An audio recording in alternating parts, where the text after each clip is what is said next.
Welcome to the Business of You podcast, the show dedicated to helping service entrepreneurs build a better brand to grow a bigger business.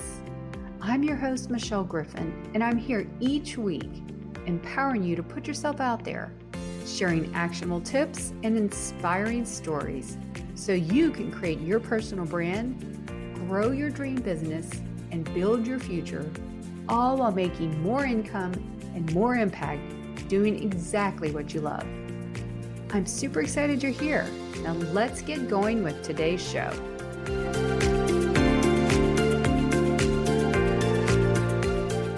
Welcome, Juma. Hey. It is a surprise. It's Juma Bannister of Relate Studios, who's this week's special guest.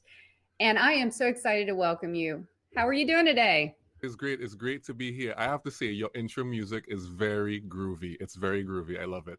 Thank you. I'm going for that yellow, vibey, upbeat feel. So I'm glad you relate to that, which, no pun intended, was a perfect intro to your company, Relate Studios. Tell us exactly what you do with Relate Studios. So I am the creative director at Relate Studios. I'm also one of the founders. Relate is a relationship-led strategic marketing company based out of Trinidad and Tobago. And we help businesses build their content, and we help businesses do content marketing. We help businesses connect with people, connect with their audiences, and internally to the employees, because we believe that relationships should lead all content, and that's what I do. That's what the company does. And you have a special background, love, and emphasis on video. Is that correct? Yeah. So my love for video is something that emerged over the past decade. Prior to that, I was trained in print, traditional print. That is like operating printing presses and all that. And then I got into photography. No, I got into design years later, then photography. And then my company started to do, when we started it in 2011, this company, we started to do video from the outset. So yeah, that's how we got into it. So a little bit early adapters, ahead of your time. We know now in 2021, video is everything. I mean, they've been saying that for a while, but it's just getting even more and more so each year. So today we are tackling a huge problem. People who are developing their brands. I don't care if you work for a company, anywhere you want to be on social media, build that brand, the thought leadership. You want to be on video. And today we're going to talk about being confident on camera and getting over your fear of video. First, let's talk about why in the heck do you spend your whole business and why should people be on video? Well, video is one of the most pervasive, I want to use that word deliberately, forms of content delivery that you can have. It is a mixture of visuals, of sound, and people get to see and hear at the same time. It attacks two of your senses. Okay. So it's not just reading, but it throws something at you that you can be engaged in, fall into. And the statistics show it, that people are really given over to sitting down and engaging with video when good content is presented. And it's something everyone can relate to. It's like something that is put in front of you, like a human being having a conversation. That's natural. So on video, when you look at it, you actually are almost like you're engaging with somebody and having a conversation with them, looking deep into their eyes. And for me, that is the thing that really grabs people about doing video. Among all the other different reasons about the content, how you can deliver content in different ways and creative ways with visuals mixed with sound. But to see people and to relate to people on a one-to-one basis is very impactful. So I think video is great for that. All right. What's the difference and what's your opinion? Maybe you have a favorite. Do you have a video format, live or recorded? Ooh, that's a hard one. These days, I'm loving live. I'm doing 2 lives per week. And prior to that, I hadn't really found my stride in live. I had done lives on like Instagram and stuff before. But now that I have LinkedIn Live, I'm really trying to build out my content ecosystem, my personal content ecosystem around the live. So the live is actually becoming a pillar in the way I do content on the LinkedIn platform. So yes, I definitely would say while I love recorded video, live has definitely become a big part of how I choose to do content these days. I mean, to me, I'm just going to go out and say, I actually really love live. Yes, there's the details, but you're going to tell us about today, about the tech and all the little things, but those are not hard when you compare to me. I first decided to go out and make my first video several months ago after resisting and hesitating. But most people will sit there and record over, analyze everything, self-judge us too much. And this is just having a conversation. I say, hey, look, it's no different than having a conversation on Zoom. Some people are watching, but it's okay because you don't even think of that. I'm more confident, I guess, and relaxed on live video, which seems counterproductive, but it's true. So, and everyone's different, and I get that. But live, you can also have the advantage of having the replay, repurposing all that content, so it becomes recorded video, and you're more animated, and you're more natural, so you're not as stiff, on that recorded part. That's one of the ways I do it. So, and I know we're going to talk about your show. In the end of our show today, we're going to tell people about how to watch your show, which is really amazing. It's called the Useful Content Creation Show. So you definitely want to not miss that. So let's get into it. We talked about the benefits, a little bit about recorded and live. You have a 4-phase, 4 tips, 4 categories we're going to talk about today to get over that fear. So you want to start? Let's do it. All right, so today we're going to talk a bit about how to overcome your fear of video. And, there are some, in my experience, having dealt with people doing video over the years, we've noticed that there are some recurring and common challenges with people doing video, whether that is for live purposes or for recorded video or whatever it is. There are some things that just keep coming up. Some of it is like things you can deal with very easily, but there are some things that you may need help for, and you may need to get some kind of information, and we are here today to do that for you. Let's just go through the list of some of the things, and I'm going to start with at the very top. If you're challenged by these 4 things, this is what you want to do. I did a poll recently that had these 4 topics, and people responded to it, and these were the 4 things in the poll that people said they were challenged by. The first one was, I don't know what to say. The second one was, I'm self-conscious. The one was that I don't have the technical expertise, or I don't know how to shoot or edit video. And the fourth one was that some people thought that video wasn't important, or it was overrated. And all of these things have a solution to them. So we're not going to be able to go into all of these deeply today, but we're going to jump into some of the very particular topics, the specifics inside of one of these particular topics, which is basically addressing people's fear of video and being self-conscious. Well, that's probably the biggest one, right? I mean, you can learn tech and all that, but I think getting over that mindset's huge. Yeah. That's definitely true. Let me talk about that a little bit. So there's a kind of a sequence that you can go into in order to deal with some of these things. So let me talk a little bit about not knowing what to say first, because I think while being self-conscious is good, I'll just run through not knowing what to say first. So not knowing what to say is easy to address. You have to know who you are. That's the first thing, which is basically being able to talk about yourself in a one sentence describing who you are.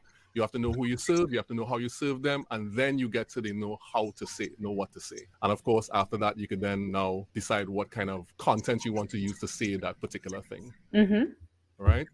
The thing is that if you want to be able to speak clearly about anything on video, the first thing is that you have to be very comfortable and know exactly what you're supposed to talk about, what you're supposed to say when it comes to your particular philosophy. For example, in Relate, we like to say that we put relationship first, so we know who we are, and thus all the content that we create comes out of that particular philosophy, right? The thing about it is that you have to kind of look at the core things that drive why you're creating this content. And let me just go back a little bit and talk about the poll that I did, and talk about the poll, and talk about why I think people made the choices that they make.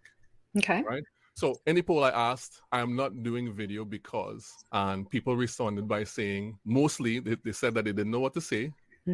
Secondly, they said they were self-conscious. Third was, of course, they didn't have the gear and they didn't have the right technical expertise. And the fourth was that video is overrated. Most people responded and said they didn't know what to say. But when we drilled down deeper and we looked at the actual data on being self-conscious, most people were very preoccupied about how they look on camera. That's true. That came in at 44%. Most were really preoccupied about how they look on camera. Yeah. And I found that to be very interesting. So and was that across the board, men and women, not just women? And I mean, it was across the board, men and women both say that? Not to pick sides or anything. Or did you not really go deeper? Right, I can go back and look at that data, but the actual expression of it, I don't have right now where that split is. But I did see when I looked at the poll that there was a mix. I don't know if it's 50-50. Okay. but definitely there was a mix inside of there. And I'll go back. My first thing about being self-conscious on video is that, you know, there's one approach you could take, and I call it the BSADI approach. And what is that? It means be scared and do it. Oh, I like that. And it just simply says that we acknowledge that you're going to be afraid. We acknowledge that you're going to be nervous. We acknowledge that there are some things that you're going to be very concerned about, but you still have to do it anyway. If you want the benefits of video, you have to put past that and do it anyway. Even though you're feeling a little bit afraid, a little bit anxious, you should still jump right in. Exactly. Getting out of your comfort zone. In fact, my new second mantra besides that one is put yourself out there. Put yourself out there no matter what. So that's what you're doing today. So that's right. And you'll find that over time, you'll become more and more comfortable. It takes time, though. It takes time to really kind of find your stride and find the way in which you can speak and the way in which you can communicate the things that you want to communicate. But the main thing is that you have to start somewhere. You actually have to get out there and put yourself in front of the camera. Yes. To really connect with people and deliver the message that you want to. And I think one of the main things that you can use, a technique that you can use in order to start doing that, is that you could just start recording yourself doing video on your own. Or you can do a call with a friend. All of us know FaceTime, all of us know about video calls. You can jump on WhatsApp with a friend and have a conversation. And then what you start to do is start sending video messages back and forth. So you send a message to them, they send a message back to you.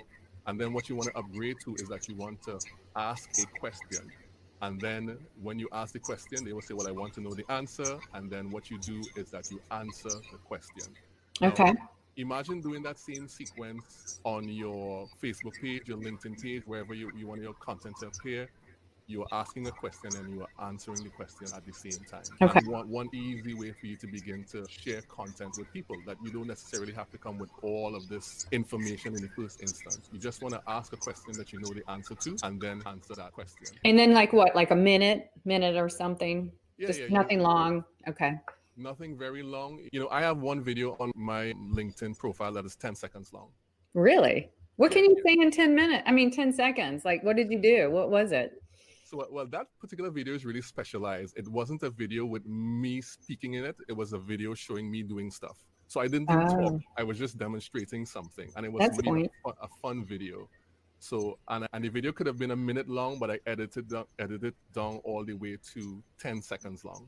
That's amazing. You know what else you could do? You could do a Loom video. You could do a Loom to describe something on your screen. And sometimes you can put that little picture of you. That could help. Little baby steps, right? Yeah, and that is something that you could do as well. You could do very short, very kind of concise videos.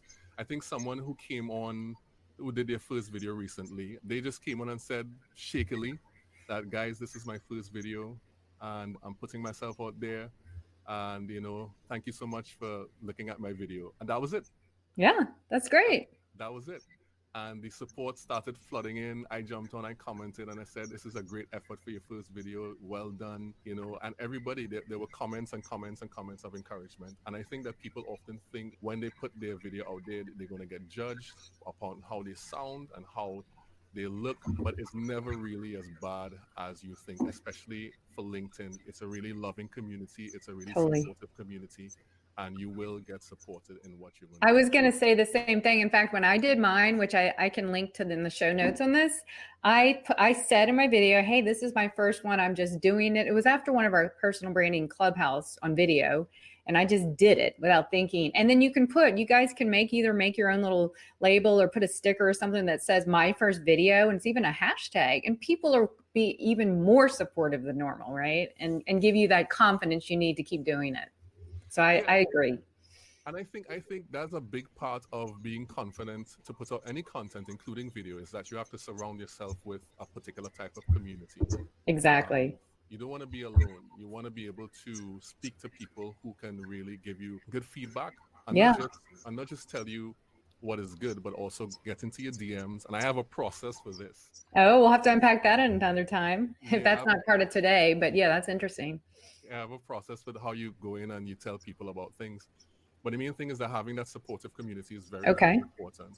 And just like any other parts of content, what you have to begin to do, just start to participate, start to be more active, and it makes it Yes. easier for people to then come and support you when you start doing content. That's very important. Okay, so you talked about some of the things to start. Let me pull up, I have your 4 categories here. Number 1 was the common challenges of personal video. Okay, and how to avoid them. Comfortable with your voice. Did we get to voice and on-camera persona, or no? Or was the first one mindset?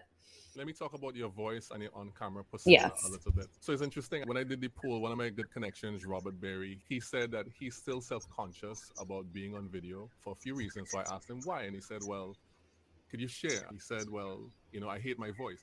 I You always hear have. that a lot, Yeah. actually. And he said he probably always will, which is interesting.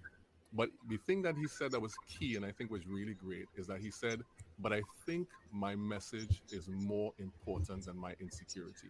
And I found that to be so very powerful, the thing that he said. And I think when it comes to your voice, some of us, we are never going to get over the sound of our voice. We are never going to get 100% comfortable with the way we sound on camera. But that also goes back to the be scared and do it mantra, in that Yes.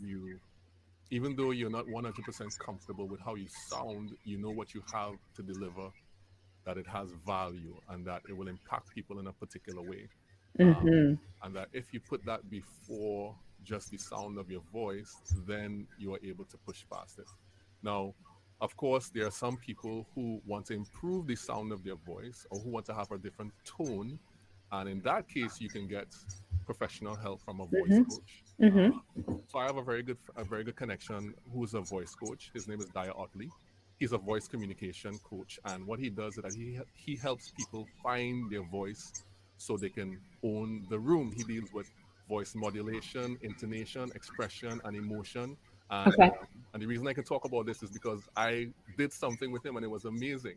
Oh, okay. So we did some training where we did tongue twisters and I had to think of topics and different things. And I was kind of trained in how to express myself and how to get my voice across. So there are some people who may want the extra training. They can go get that from a professional that will Okay. help them establish their voice as well. Okay, that's good to know. I hadn't thought about that. But for the most general of us, just being ourselves and learning that important thing, our mission and our message needs to be priority over our insecurities of being on camera. Because I will tell you that no one judges us like we judge ourselves, right? No one's thinking the things that we think inside usually. So just get That's out true. there. Yeah, and I think that even with me, I still think about my voice. I still think about whether I'm speaking fast or not. I still think about the mistake that I make when I talk. I still think about the words that I may pronounce wrong. Yes. But despite that, I still want to get on and appear and speak to people because I know the thing that I have to say is very, very important. Exactly.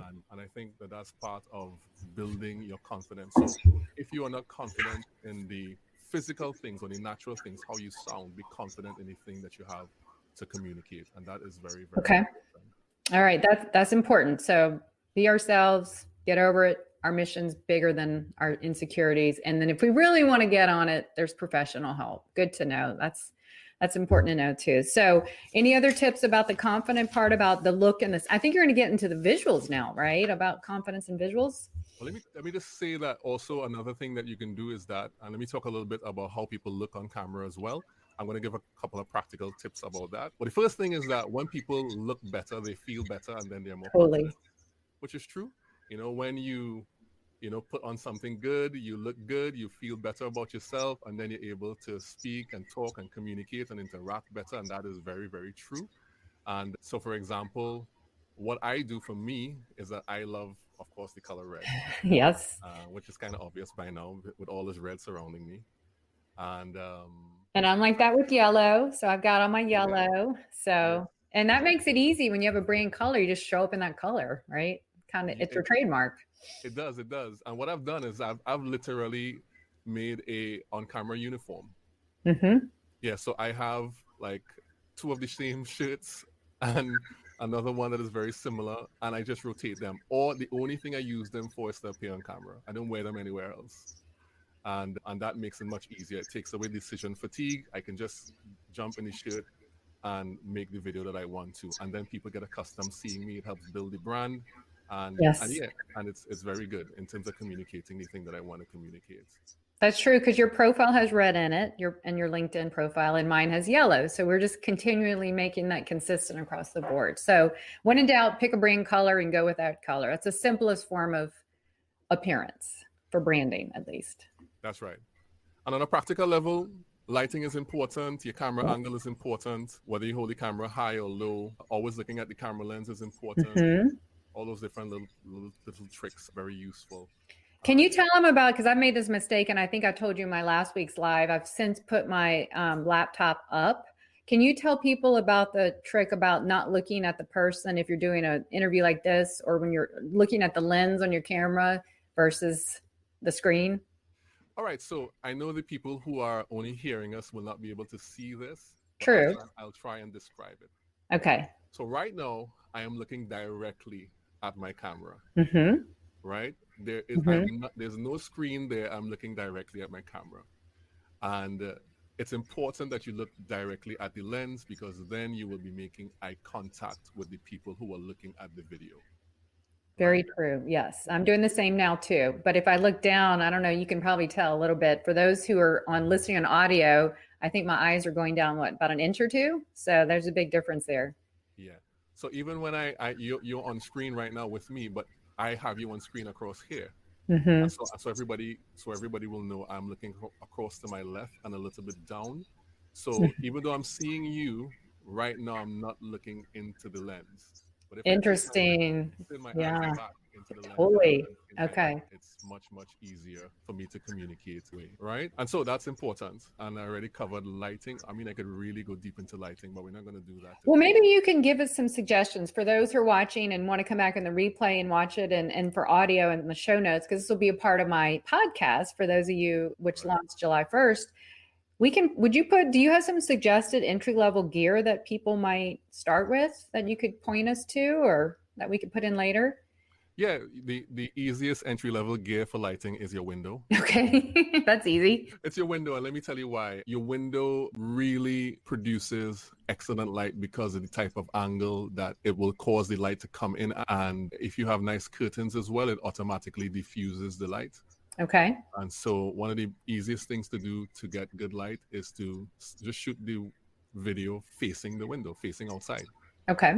Easy. So right now you can't see it, but off to my left, I have a big window, and I usually light myself with that. Today is a rainy day where I am, so I can't do it today. So I have my big studio light in front of me, which is shining and illuminating my face. And, but yes, use your window. Number one tip. Number two, if you want to get a really cheap light, and you want to get one of them, and I know everybody these days has these things because lots of influencers tout them. Yes. Just get a ring light. Okay. They're pretty economical too. Very, very easy to get, easy to set up, very easy to use, and very affordable as well. That's a number one suggestion for those things. When you want to do that, it gets complex. Yeah. But to start, you don't need anything complicated. We just want people to get started. And if it's something you want to continue, then you upgrade. Yeah. Then you can upgrade and do something a little more crazy, like get some aperture lights or something of that sort. Yes. But yeah, you can upgrade. But lighting is important, and so is visual. Like if you're gonna, what's the old thing? Is it better to have better audio than better lighting? Or would you say that's kind of a dumb question, but I mean, seriously, I think if you can't hear people, you'll just turn it off faster than if you can't see them. We give them more grace for visual versus audio. Right. No, it isn't a dumb question at all. It's a very good question, because I was going to talk about later on. So in my hierarchy of things that you should do with video, audio actually really comes first. Okay. If I had to upgrade something first, I would never upgrade the visuals first. I would upgrade the audio first. And let me tell you, from a visual perspective, to communicate something, it's very, very easy. And you could still not see a clear picture. It could be pixelated, it could be low quality, and you still would see something. You still would see the form, and you still would have an idea about what's going on. Mm-hmm. If your audio is distorted, because we deal with syllables and letters and nuance of intonation, if one piece of audio is missing, it changes the entire message. Exactly. So you want to have audio as a primary thing inside of how you deliver your video. So I would always focus on getting that really clean, really crisp, as clear as possible. So investing in something like a lapel mic for your phone, Or if you're doing meetings that are or recording video directly to your laptop, you can get one of the headsets with a microphone in it. And those are different ways that you can get better audio. Of course, if you want to upgrade and go crazy, you can get, like what you're using right now is a USB mic, yeah? Yeah, USB mic, which is pretty simple. Yep. I'm using a bit more complicated mic, you know, the XLR mic with the audio interface and all that drama, but people don't need that. Yeah. You know, people don't need that.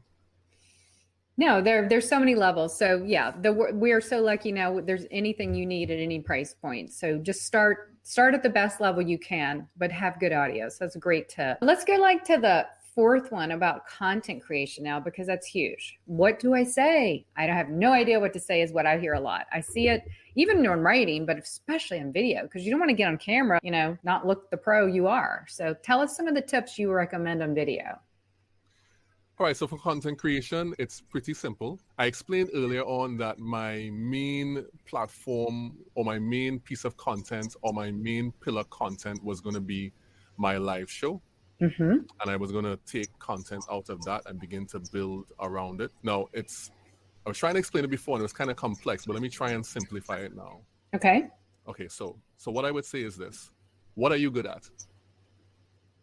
What are you good at? Oh, you're talking in general, yes. What is someone, what are they good at? What are you known for? What do you solve a problem about? Those are the things I would say too. Yes, so what are you good at? And you can take that, what are you good at? And then you can derive questions out of the what are you good at? I'm good at photography. What are the things about photography that I know that I would want somebody else to know? And then you look at the lowest level, the lowest hanging fruit inside of that knowledge ladder, what's wrong on the knowledge ladder, and you start there.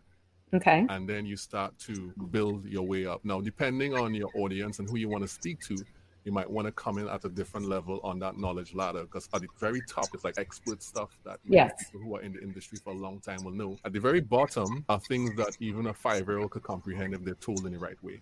Okay. Right? And you have to know your audience and know who you're speaking to. So based on who you're speaking to, you want to be able to craft that content according to that.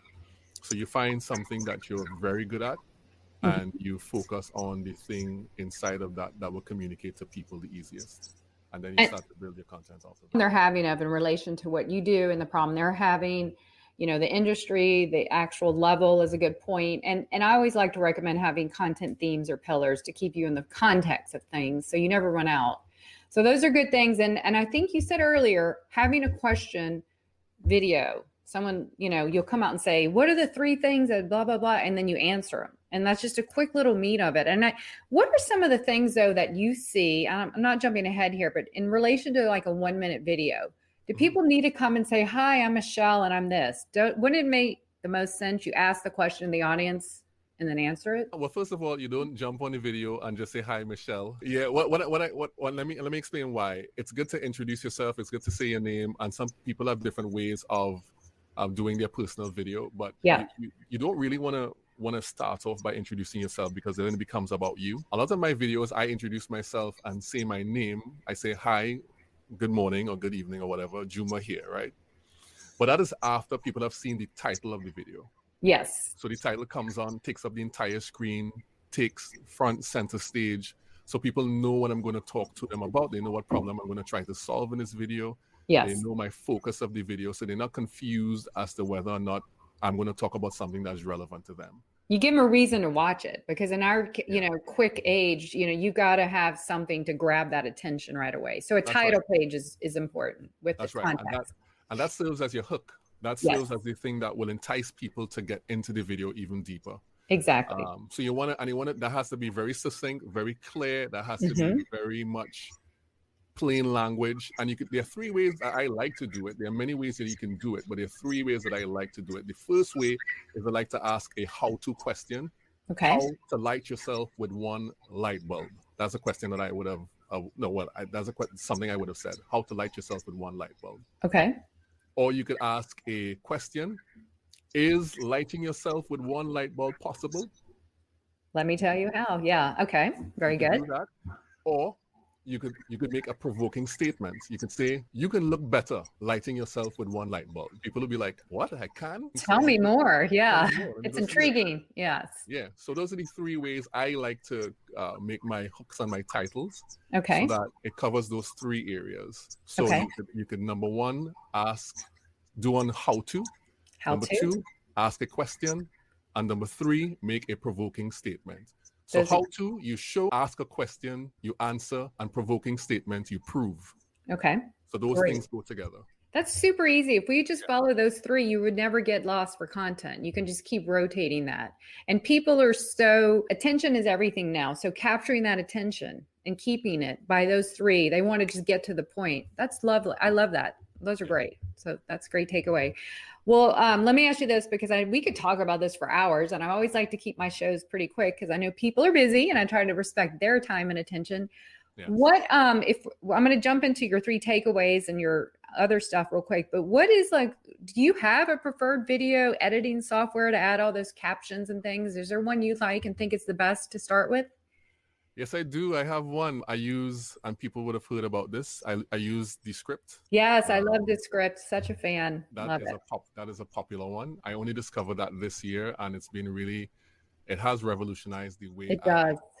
And for anyone knows, it's an AI generated editor. So you can pop your podcast or your video, it puts it in there and it automatically transcribes it. And then you can edit by just deleting words and it plays it back. It's the free version's good too, but I pay for the pro version or the second version, the paid version. So you don't have to transcribe and pay $1 a minute, which when I hear people paying $1 a minute for their transcribers, I'm like, no, it's free in Descript. I know you were talking about that on another live, but for video editing, I want to know what I'm sure you might use really complicated stuff because you're really high into it. For the average person who wants to just put their video in an editor, throw in some captions and some graphics, what would you suggest?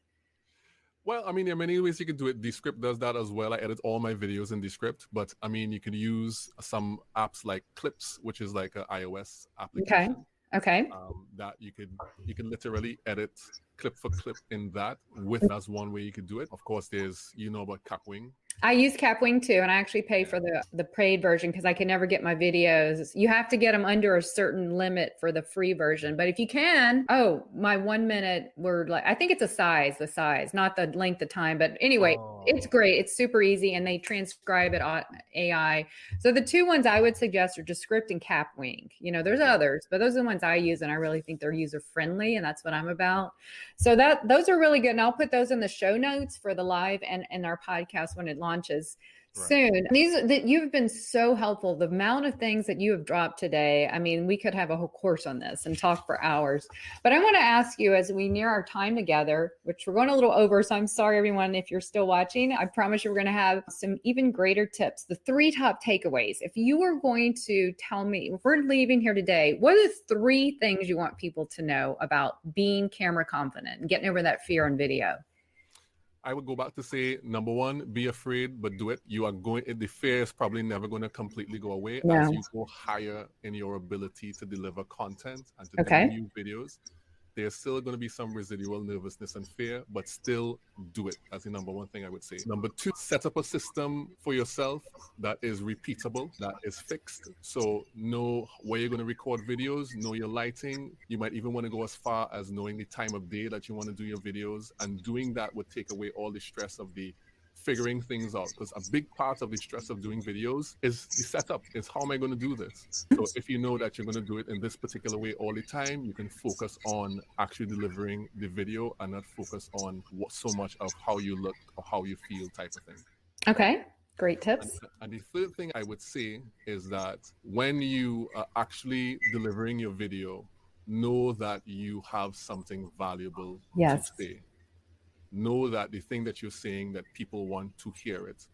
And of course, have a community around you that can guide you into better quality and give you feedback on your content in an honest and constructive way.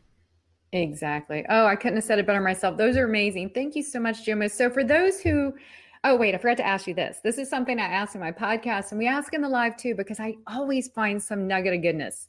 What is your favorite professional or personal mantra that you want to share with us that people can take and relate to themselves or their businesses? Okay, I was thinking about this, and this is something that I've never shared with anyone like publicly. People who know me might know have heard me say this, but it's something I have never shared. So I have a personal mantra that one part of it is that I don't remember everything, but I don't forget. And let's flip it and let's put it on the other side and say that people don't remember everything, but they don't forget.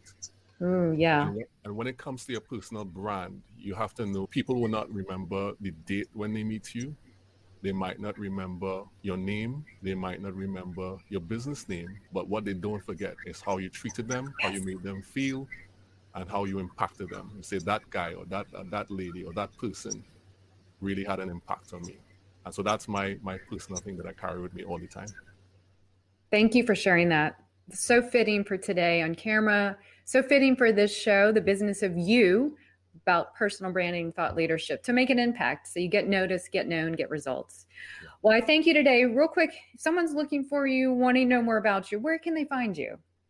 Find me on LinkedIn. Connect with me on LinkedIn. Search for Juma Bannister. There are a few others. I am the only one that has a red background. Easy to find. And yeah, engage with me there. Connect, and that's it. All my other social media is at Juma Bannister. You can go look for those too. But my home base really these days is on LinkedIn. So you can go get at me there. And then give a plug for your LinkedIn live show. It's awesome. Yeah, my LinkedIn live show is the Useful Content Creation Show, where we share practical things about content creation and useful things about content creation. So when you come look at the show, we're going to do some practical stuff and we're going to have conversations with content creators.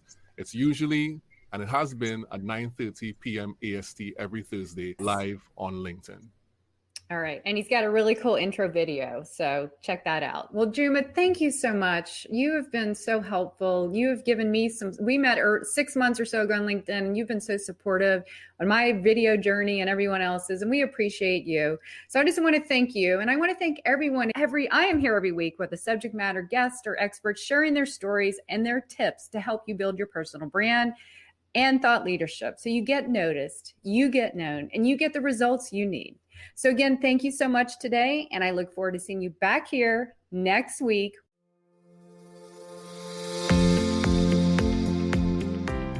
Thanks so much for tuning in today. We definitely need more impactful entrepreneurs like you out there. So if you'd like to learn more about how I can help you build your personal brand to grow your business, please check out yourbrandyourbusiness.com. And until next time, you have a brand to build, a message to share, and people to impact. Now go put yourself out there and watch the business of you grow.